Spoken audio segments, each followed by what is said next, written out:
ఇవి గులివిందల చేపలండి. ఈరోజు ఇట్లా ఫ్రై చూపిస్తాను మీకు. చేపలు క్లీన్ చేసుకున్నానండి. క్లీన్ చేసిన చేపల్లో కొంచెం ఉప్పు వేయాలండి, కొంచెం కారం, కొంచెం అల్లం వెల్లుల్లిపాయ వేసుకోవాలి, కొంచెం పసుపు వేసుకోవాలి, కార్న్ఫ్లవర్ ఒక 2 స్పూన్లు వేసుకోండి. అన్నీ బాగా కలుపుకోవాలండి. ఇదిగోనండి కలుపుకున్నాను. కొంచెం వాటర్ వేసి కార్న్ఫ్లోర్ కలుపుకున్నాను. స్టవ్ వెలిగించి బాండీ పెట్టుకొని ఆయిల్ పోసుకోండి. ఆయిల్ కాగిన తర్వాత మనం ఫిష్ వేసుకోవాలండి. చేపలు మొత్తం వేసుకున్నానండి. అవి కొంచెం ఫ్రై అయిన తర్వాత తిరగేసుకోవాలి.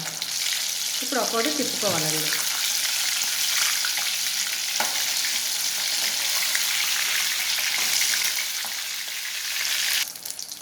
ఇదిగోనండి మన చేపలు ఫ్రై అయిపోయినాయి.